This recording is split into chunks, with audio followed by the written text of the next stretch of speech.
This slide's to show, yes, this is a picture of me, not the Father Christmas. This is about infection control, and we take infection control very, very seriously, both at the Royal Free and in intensive care. And this is in an intensive care unit in Germany, where they take it perhaps even more seriously than we do. I think, to start with, it would be useful just to think about some terminology, because it does get a bit confusing. I was showing somebody around our new ITU a few weeks ago, and they said, okay, so this is the intensive care. Where's the ITU? Where's the CCU? Let's just start. Intensive care unit, ICU, intensive therapy unit, ITU, critical care unit, CCU. That can be quite confusing because sometimes that means coronary care unit, and high dependency unit. But these three or four are essentially the same. ITU equals critical care equals HDU. The only difference with high dependency is that the patients are a little bit sick, less sick, and the nursing dependency, rather than being 1-to-1, is one nurse for 2 patients. So the Royal Free has in the process of building a brand new intensive care unit, for which we're very proud, and it is known as the intensive care unit.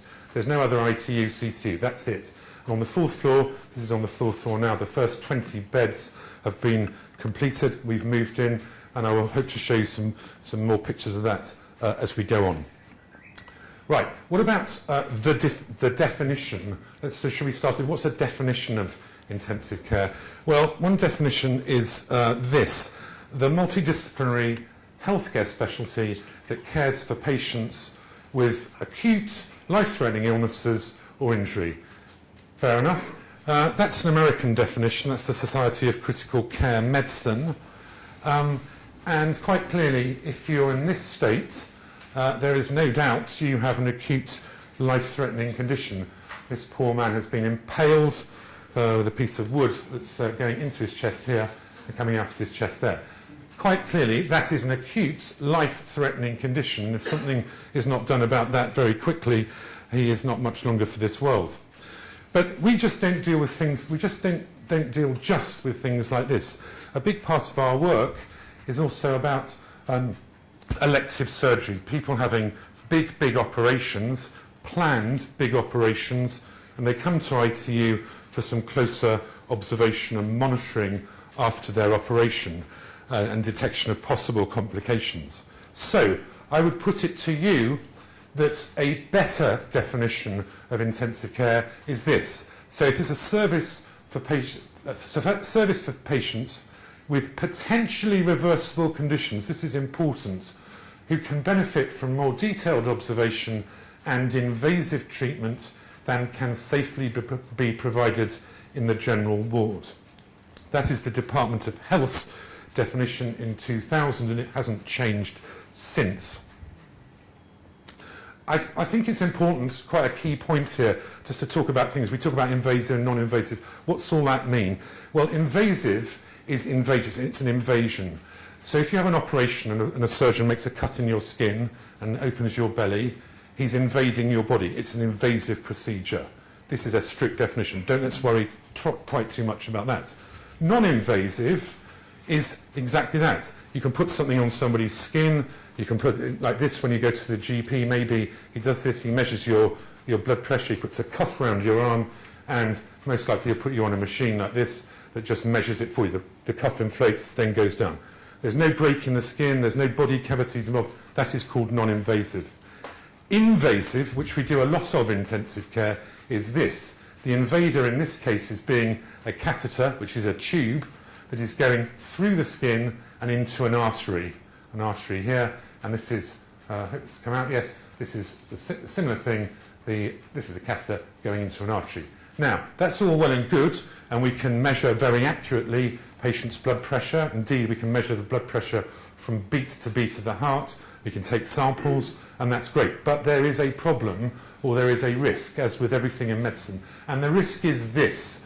The skin, being the biggest organ of the body, has a major function in protecting us from infection. And as you can see here, even though this may be small, this is a breach in the skin. And the potential thereby being a breach in the skin is that if we are not very careful and we don't look after this very carefully, infection can set in and then get into the bloodstream, and then we get into big problems, which I will come on to in a minute. So, therefore, sort of encompassing all this is, the bottom line is this. Intensive care, the definition, it has a very high nurse-to-patient ratio. It is either 1-to-1, one nurse to one patient, or 1-to-2, whereas on a general ward, where there may be 30, 32 patients, there'd be about 6 nurses. So just giving you the difference. That's the difference. We have by far the sickest patients in the hospital. We have, as I've said, the availability of this, it's invasive monitoring, which I alluded to before, with the blood pressure. We put other lines in people's necks and their groins to measure all sorts of other pressures. And we use lots of machines and drugs to sustain life. This is just a schematic kind of view. So there's one nurse, one patient going round. This is some monitors, very close monitoring, looking at heart rate, blood pressure, oxygen. A machine here, a ventilator, because the patient can't breathe themselves. Some here giving very powerful drugs through sophisticated syringes, so we can give exactly what we need to and in the right dose. I thought it would be useful to talk a little bit about the history of intensive care, because by medical standards we are a very young specialty. It probably goes back further than this, but most people would agree intensive care kind of started in 1952, so that's 60 years ago. You know, if you look at other branches of medicine and surgery, like thousands of years or hundreds of years, so we're young. And where the story kind of starts is in 1952 there were polio epidemics throughout the world, in America, in the UK, and in Copenhagen. And in Copenhagen, Dr. Ibsen, who is an anaesthetist, and that's quite an important thing to remember, came up with a different way of treating polio patients. Now, polio is a condition that's all but eradicated now due to vaccination, but it's a viral condition which is very nasty and basically affects the nervous system such that it paralyzes you. And if it paralyzes you, your breathing system, you can't breathe. And obviously if you can't breathe, you can't live. So people were being managed with polio in iron lungs. And an iron lung, which we'll come on to just in a minute, is a way of taking over breathing for somebody, called negative pressure, and the way we breathe. And I think this is just worth thinking about here. If we all take a deep breath in now, if you breathe in and you breathe out. As you breathe in, the muscles in the chest are contracting. The diaphragm, this big muscle between your chest and your tummy, moves downwards, and the chest expands, and you can feel air being sucked in to your lungs. There's a negative pressure, air sucked in. When you breathe out, everything relaxes, the chest wall gets smaller, and the air is pushed out. And what an iron lung did, this is one of the wards in America, is encase people in a sealed container, and a negative pressure of vacuum was applied to that actually, in effect, expanded the chest wall and allowed a patient to breathe normally. I hope that makes sense. Now, the point is, so people were being managed in iron lungs. They're encased in this machine, and so you're encased in there, pressure was applied, you were breathing in effect as normal, but there were problems. So the fundamental mechanism of that air is being sucked into the lungs like we do. What Ibsen did and what changed is, instead of saying this is all negative, let's do it differently, let's do it positive. So we'll blow air into the lungs. And that's fundamentally important, because actually this is a bit about the bread and butter of intensive care doctors. So this is a patient with, what he's done is, you can see here there's a gas supply. The patient has a tracheostomy, which I do want to come on. I hope I'm not labouring this, but I will come on to that. And he is using this bag to blow air into the lungs rather than the patient sucking it out. This is just a schematic thing. We can move on rather than a machine, a bag to blow gas into the lungs. What Ibsen said was fine. Let's change this, do that with. And what he did was a tracheostomy. A tracheostomy is basically an operation to put a tube below the windpipe, below the vocal cords, the voice box, that's the word I'm looking for, into the windpipe. And you'll notice it has this balloon on the end of it, very, very important. That's a cuff. So there is a seal formed around here. And I come on to why that's important. This is a picture of, imagine my head being sliced down here, sliced in half. So that's like my nose, my upper jaw, my teeth, my tongue. And when you swallow, when we normally swallow, you open your mouth, this thing here, the epiglottis, moves down and covers the airway here, such being that food secretions can then find their way down into the gullet here. Now, people with bad polio not only couldn't breathe, but they couldn't swallow. And if you can't swallow and you're in an iron lung, what's going to happen? You don't have any of this. Instead of the secretions and food going down into the gullet, the esophagus here, they ended up going down into the trachea, the windpipe, and into the lungs, and thereby setting up infection, and people died. A lot of people died actually of pneumonia rather than polio. And what Ibsen did with this is he's put this cuffed, or this balloon here, which actually makes a seal. So even though the patient can't swallow properly, anything that's coming down here cannot get past into the lungs. I hope that makes sense. And that made a dramatic improvement in polio. The mortality from polio was reduced from 80% to 40% using this. And he wasn't really very well acknowledged at the time. And quite interesting, there's some very brave medical students, because he actually had medical students squeezing these bags for hour after hour after hour. And these were young people who could actually have contracted polio themselves. Next bit of history, I've put this in, is Memphis Belle. Why have I put Memphis Belle in? For anybody who's interested in films, it's a bit of oddity. Memphis Belle is a film about 10 years old about a American bomber crew in 1943. And there's a famous scene in this at the back, towards one of the back gunners shot, and immediately cardiac massage is applied, and it's resuscitating, and you think that's great. There's a problem with that, which I'll come on to. And this being it, don't worry too much about this. This is just going, there were fever hospitals. This is how intensive care medicine kind of took off. But, interesting, external defibrillation, so when people put an electric shock on you, when you have a heart attack, was only described in 1956. External cardiac massage, whereby you do compressions on the chest, was only described in 1960. Okay? So that film is factually and historically incorrect. But what this goes to show, this was the kind of drive to intensive care and why people needed it. Because up to then, if I'd collapsed in the street, there'd have been none of this cardiac massage. And if you do watch the film, if you're a fan of Vinnie Jones or not, there's this huge thing now about save lives and do that. That only started in 1960. The development of cardiac surgery with lots of monitoring and looking at taking special samples of blood and monitoring pressure in the heart drove the drive to intensive care. Coronary care units started to develop, renal units doing dialysis. There was a big move towards ventilating people after big procedures. So in 1960, Massachusetts General Hospital, I think, reported 40 post-op ventilated patients in. By 1982, they'd reported 2,000. So that was the kind of drive over the period. And in 2009, the Department of Health recognised intensive care as a specialty in its own right.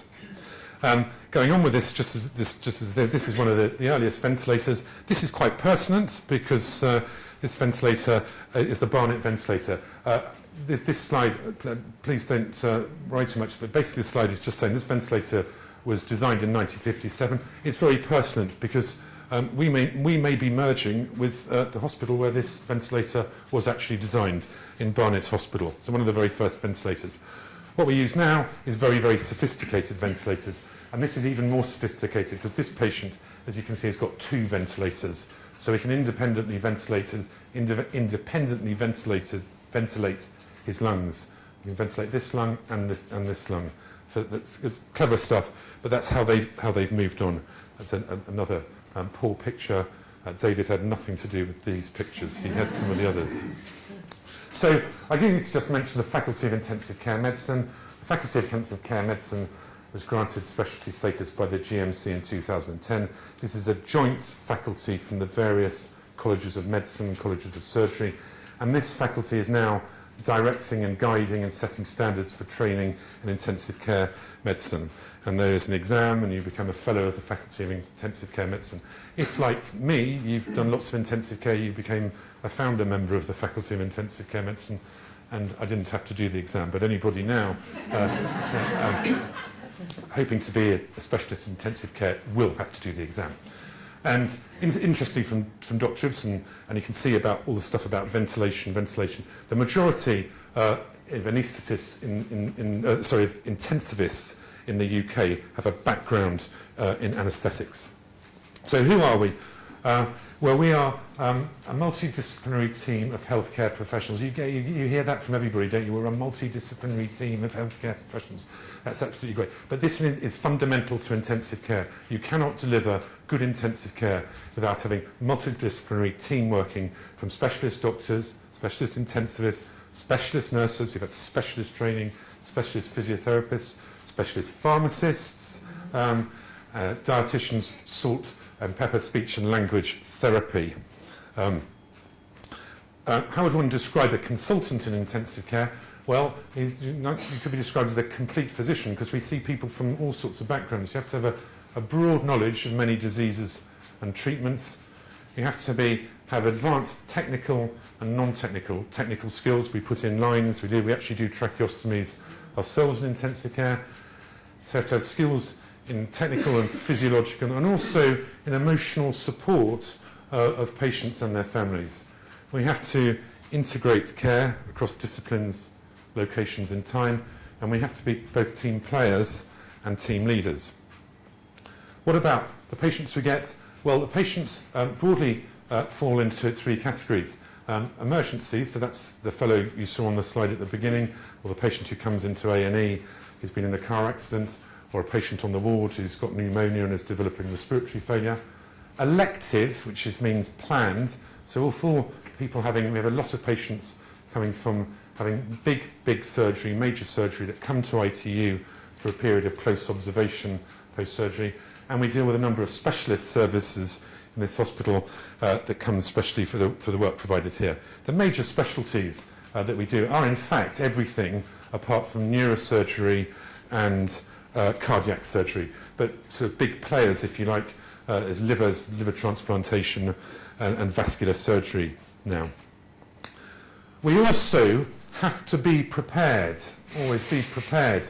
So, pandemic flu in 2009, 2010 caused a big headache, certainly for me, and we were very worried. It was in other parts of the world, it really was pandemic. The Department of Health asked us to put plans into place to treble our intensive care capacity.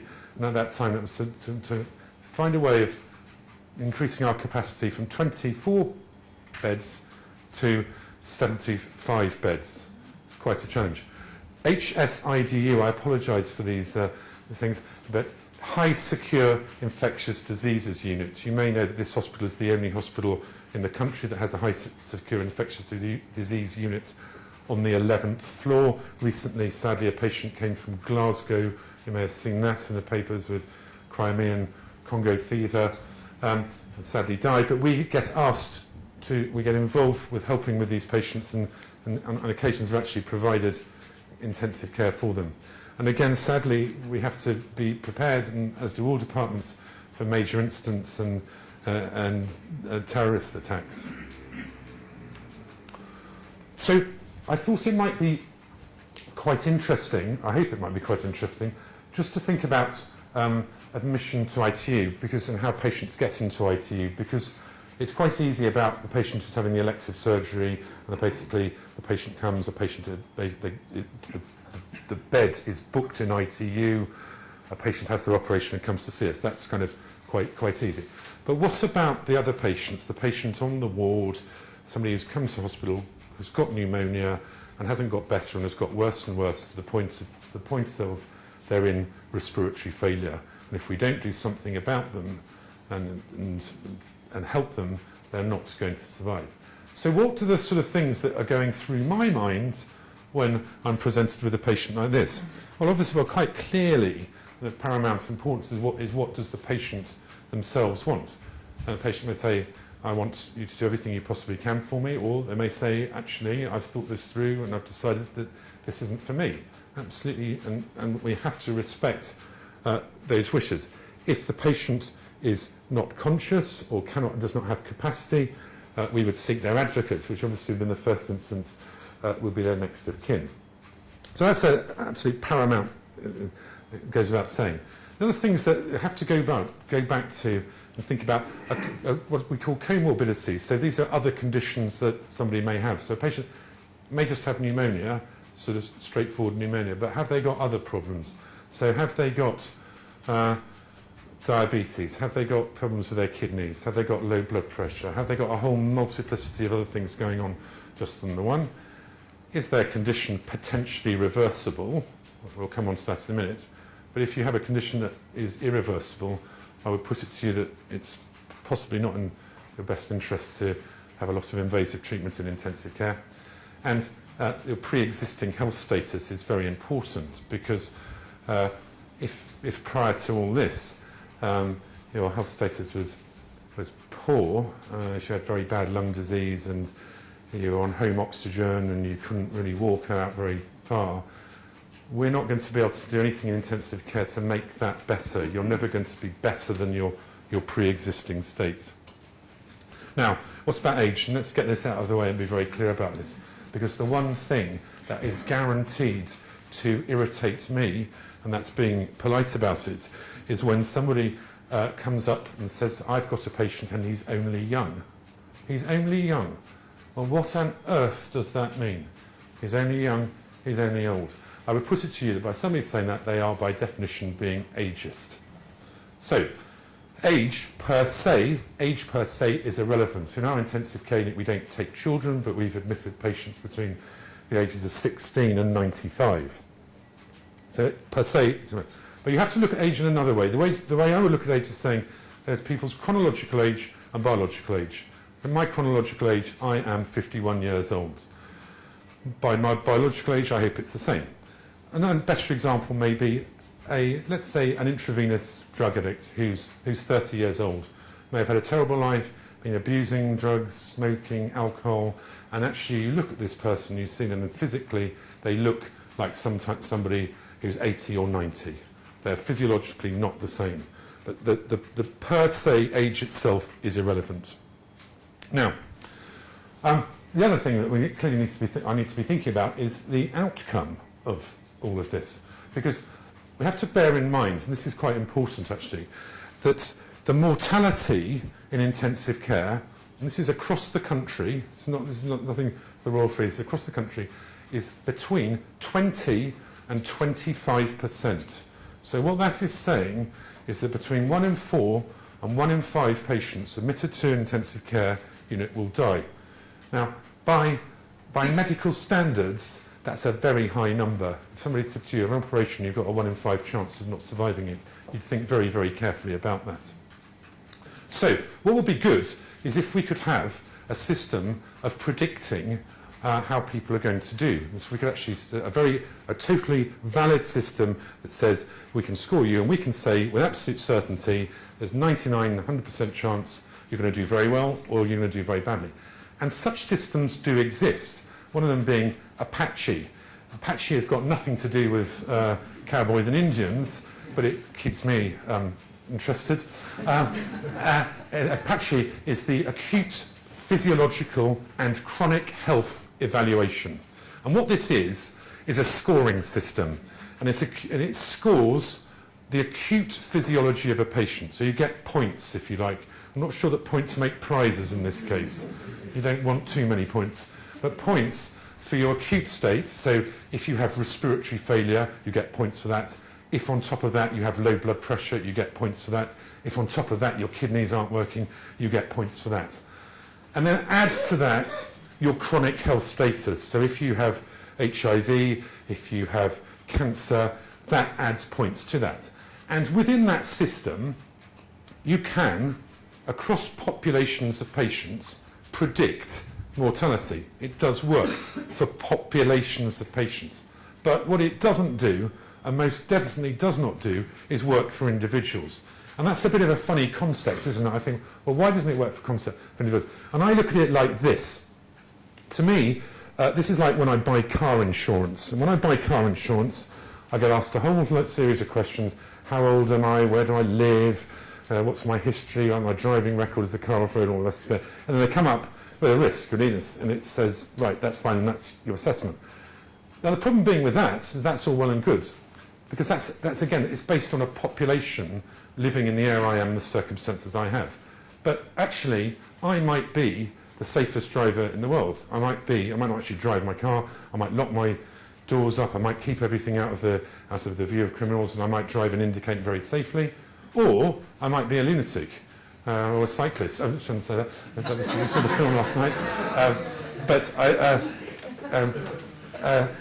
I might not indicate, I might do everything, I can't be bothered to leave the windows open. So you see that there's this score, this rating system, but within it, there's wide variation. So unfortunately, we can't do that. But the things that we have to add, which I'm sorry if you think these are cliches, well maybe they are, but I'm not so sure they are. But outcome is, are we adding life to years, or are we adding years to life? And I would put it to you that if we put somebody through an intensive care unit, and they spend 80 days on intensive care, and they go through all this ghastly stuff, but at the end of that they die, well, what have we done? We've added some life to their years, but we haven't really added years to their life. And equally, in that situation, what are we doing? Are we prolonging life here, or are we delaying death? Maybe controversial stuff, and maybe you want to come back to that. Okay, but for me personally, what is the outcome? Well, I'm very clear. What is an outcome I would have thought most people want? Certainly what I would want some reasonable chance that I'm going to be able to get out of hospital and get home to a quality of life that is acceptable to me. And it's very important, because the quality of life that is acceptable to me may be very different to the quality of life that's acceptable to somebody else. Some junior intensive care doctors can't understand, so if somebody's in a wheelchair, how could they possibly... Plenty of people in wheelchairs have a fantastic quality of life, and we all have different qualities of life. But that, to me, is what we should be aiming for. What we do is, we have to remember, is what we do is largely supportive. We have all these machines, and we talk about fancy stuff, and a ventilator. But a ventilator doesn't itself make you better. If you've got pneumonia and you can't breathe, the ventilator will take over the breathing for you. But if you don't get the antibiotics, you won't get better. So we are very much a supportive thing. So various organ systems, a heart, brain, lungs, liver, kidneys, can fail. A heart attack, a stroke, pneumonia, poisoning, livers, paracetamol overdose, alcohol. We support them. And as I've said, major surgery, here liver transplants, cancer surgery, vascular surgery, selective patients that come through. That is to wake me up, or that is a machine, a kidney machine. Fundamentally, if somebody asks me in a sentence, what do we do in intensive care? Well, this is it. We provide, or attempt to provide, sometimes we can't, an adequate supply of oxygen to meet the metabolic requirements of the tissues. And actually, in some respects, it is as simple as that. What we can't do, we've touched on, is we can't replace lost reserve. We can't reverse chronic ill health, and we shouldn't be. We can kind of defer, but not prevent death. And I think I've touched on this about. I won't labour this point more. So we take a holistic approach, but in an age of increasing specialisation, so we are getting more and more doctors who become very, very specialised. I'm the world expert in chest infections, I'm the world expert in kidney disease, and I can fix this, and I can sort that, and all that, and that's fine. But we are saying, well, that's fine, but we have to put this all in something. We can fix one thing, but can we fix the other? Can we fix this? And can we fix that? It's not quite as simple as just say, I can sort your lungs out, but if I can't sort your heart out and I can't sort your kidneys out, it's not quite as simple. And we would regard ourselves in intensive care as multiple organ doctors, MODs, versus single organ doctors. And I leave that to grass or something like that. Okay, we must talk about infection because it's highly important. It's the commonest cause for admission to ITU. It can develop whilst the patient is in an ITU, and infection with uncontrolled inflammation is what's known as sepsis. And again, this is very much kind of bread and butter of what intensive care doctors do. So I said sepsis is infection and the body's inflammatory response to that infection. The inflammatory response is there to protect us, but it can get out of hand and get carried away. It gets so carried away that it can actually start to cause organs to fail. So severe sepsis being infection, inflammation and organ dysfunction. One organ can fail, so chest can fail, another organ can fail, kidneys can fail, the heart can fail. We get into multiple organ dysfunction. Just so that we're kind of clear about inflammation, inflammation is, you can say somebody's got an infection of the foot. All this red area is inflammation. It's the body's response to try and control and keep the infection and preventing it spreading. It doesn't always work. It sometimes gets worse and it does spread. And two things will happen. Either it will get better or it will get worse. And if it gets worse, this tissue will die and these toes will fall off. In the brain, these are the layers of the meninges of the brain. If they get inflamed and the underlying tissue in the brain gets inflamed, if the brain gets inflamed, the next thing, is it going to get better or is it going to get worse? If it gets worse, like your toes, it will become dead, it will die. So you can imagine this process happening in all these other organs of your body, not just your toe and your heart, your chest, your brain. That leaves you in this condition of multiple organ dysfunction and very, very severe trouble. Very, very high mortality between 40 and 90%, depending on the number of organs it does. And again, not being ageist, but the older you get, and that includes 51-year-olds, the higher the mortality becomes. Now, yes, that's just to remind me that he needs feeding, and probably you all need feeding, and I need to go on. So, fine. So I'm going to labour just a little bit more about sepsis, because sepsis is very, very topical at the moment. Sepsis causes more deaths than prostate cancer, prostate cancer, breast cancer, and HIV/AIDS combined together. Globally, 18 million cases of sepsis occur per year, and survivors of sepsis have double the risk of death in the following 5 years. The incidence of sepsis is colossally increasing. In 2000, 2008, 103% increase of patients admitted to hospital with sepsis. This is, I'm sorry if I'm labouring the point once again, but it's just showing this is how much the cases of sepsis. You can see a stroke, but this is about the cancer cases and HIV, so far more sepsis. But this is actually the amount of money that is spent on research for it. It is a pitiful amount of money. The hospital costs are soaring for sepsis. Okay, the billions in America between 1997 and 2008. When the Germans say between €25,000, €25,000, I suppose it's the same thing now, isn't it, actually, and £55,000 for an episode, a typical episode in Germany. Now, the key thing about this is that something very much can be done about this. Absolutely can be done. Because sepsis is this. Sepsis is a medical emergency.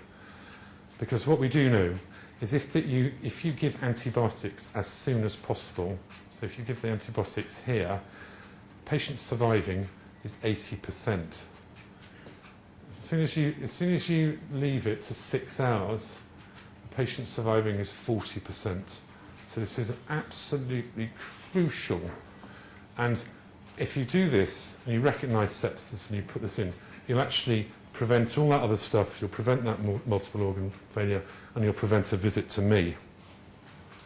And the Royal Free, both in ITU and with our outreach team, are taking this very, very seriously and running a big campaign called the Sepsis 6 campaign, which is, if you like, an algorithm for helping people to recognise very early on the signs of sepsis, and then to implement 6 very, very simple interventions, one of them being antibiotics. Within an hour, you have to do it within an hour, and you have to do all 6. And we're spreading, we are spreading this out throughout the whole trust, and it is so far proving to be very successful. We're developing one of these, for these smartphones, all these apps. We're developing an app because everybody seems to have those, and these are kind of what the phone is going to actually, when the screen comes up, show.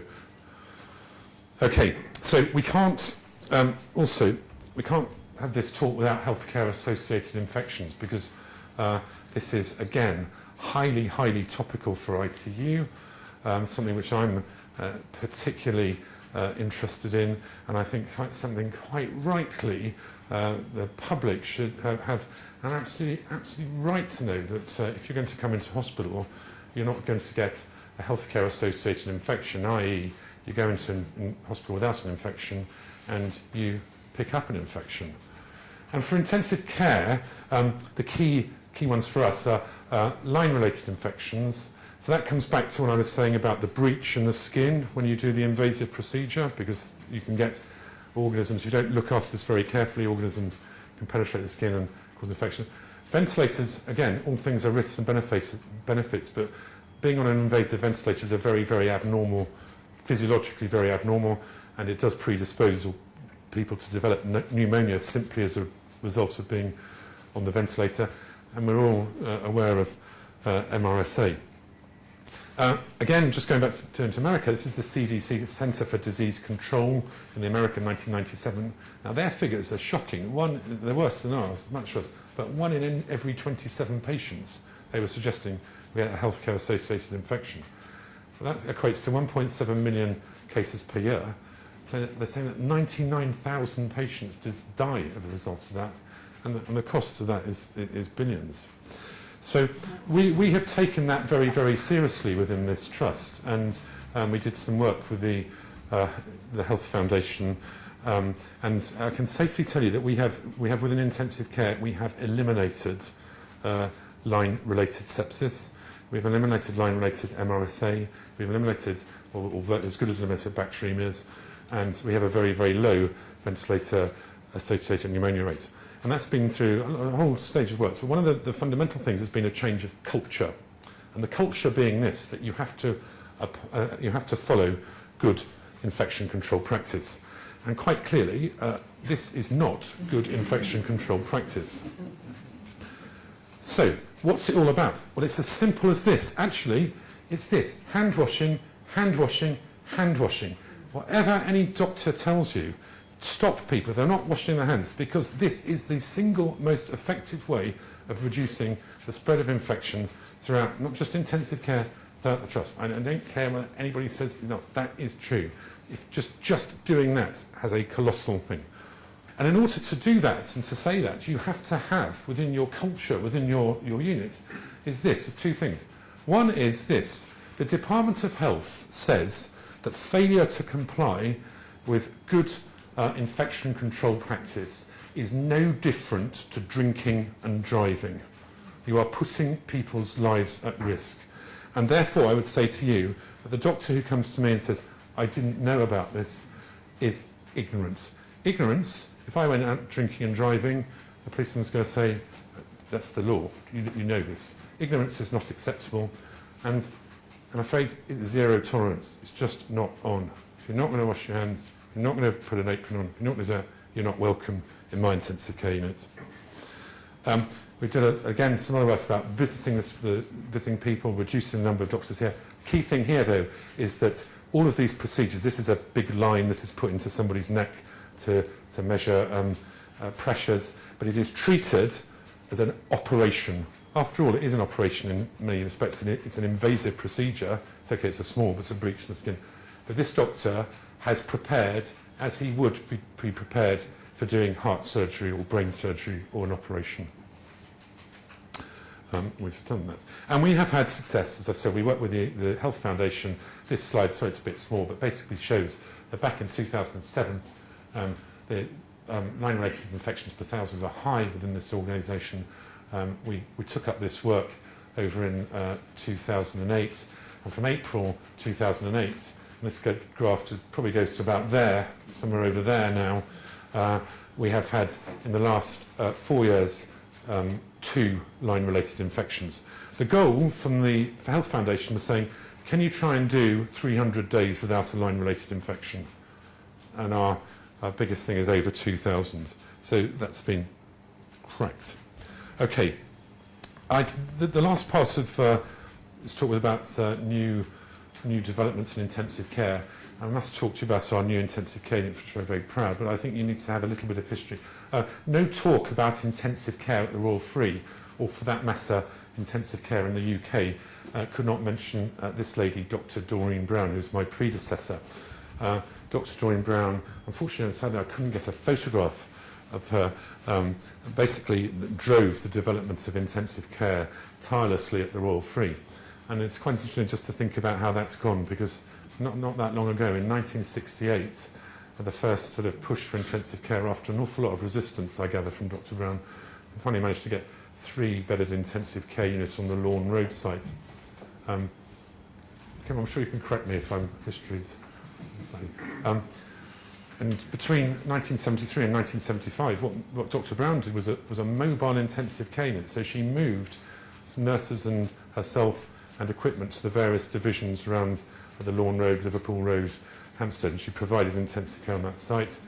And in 1975, again, as far as I can see from the history, there's a lot of resistance. It was finally agreed that there should be a 3-bedded ITU for the new hospital on this site. So at that time, that was a 1,000-bedded hospital. We're going to have 3 intensive care beds.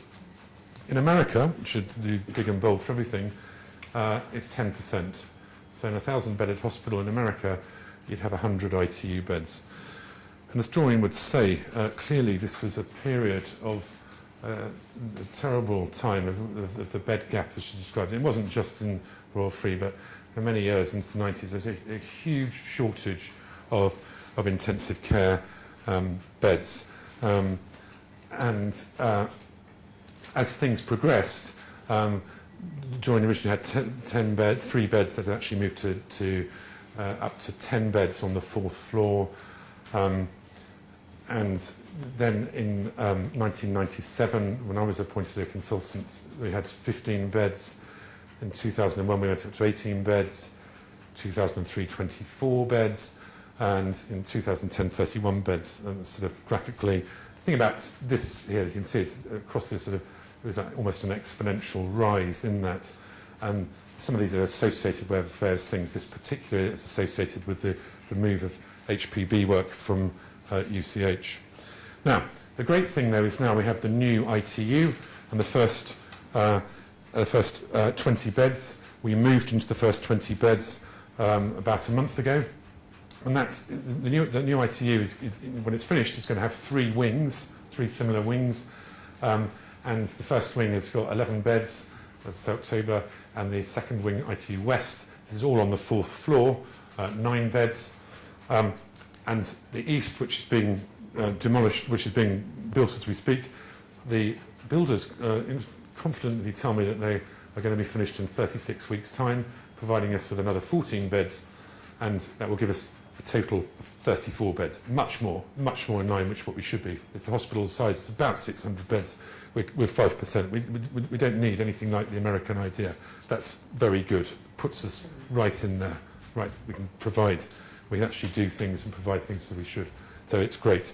And we've got 15 proper isolation rooms. Again, the perspective of infection control. We up till now, well, we've now got 13, but we won't have 15. But up till now, or up till October, we had 4. So I'd just like to show you a few slides, if I may, just because we're very proud of our new intensive care unit. This is the old intensive care unit on the 4th floor, which is being demolished as we speak. This is the the entrance to the new intensive care unit on the 4th floor. This is the kind of working environment in the old intensive care unit. You can see there's very cramped, messy, very narrow spaces. It's about sort of about 3 metres by 3 metres. And it's quite difficult to do good infection control in that sort of environment. What have we got now? Well, just going back, that's three patients. This is 3 patients. It is vast. It is vast. And it meets government requirements, 25 square metres of bed space, 1 space here, 1 space here, and 1 space there. And going back to our old, cramped, messy environments, it's amazing. We did so to the side rooms. So this is a proper side room. You go into this side room, you'll turn right, and there's a door into this room, and this is the isolation room here. This is this glass, which there's more of this glass than any other intensive care unit in London, which I'm extremely proud of, because this is called magic glass, so you can see through this glass, and you could see through that one. If you're doing procedures and you want privacy, you can flick a switch over here, and this glass will become opaque like that, such that nobody can see what's going on. Going back to look at this, I mean, how did we ever manage to cope with this? Is a begs belief, really, isn't it? So again, a proper, this is a side room, that's this glass again, the glass that can be changed, proper new beams, properly able to be cleaned. This, again, if you look here, we had this was our kind of sort of working station. So you have doctors and physios all sitting around here talking, handing over. Where's the privacy, the confidentiality in that? It's very, very difficult to maintain confidentiality when relatives and stuff. This is what we've got now. One of this, a whole, what we call the architect, interestingly describes a glass box, probably should be described as a greenhouse, but fantastic, you know, we can talk, we can hand over, it's totally soundproofed, so we don't have to be having conversations, trying to huddle to find somewhere to talk about sensitive issues. I'd go through that again just to show you the vast space, and it's been a bit like being a claustrophobic becoming an agoraphobic. Again, it's a huge area. Are our staff happy? Yes, our staff are very happy. And I think this says it all. We were quite concerned moving into those side rooms, being quite isolated. Actually, this nurse was telling me how wonderful it is. So much quieter. This is wonderful for patients. Okay, finally, so if I've left you feeling a bit like this, I apologise. I would just like to say 2 other credits. I really must say this here. I must credit David for the photographs here, not the good photographs. And we must make a credit to our Chief Executive, David Sloman, for taking this on and giving us this new intensive care unit. It truly is fantastic, and we're very, very grateful for what he has taken on and done.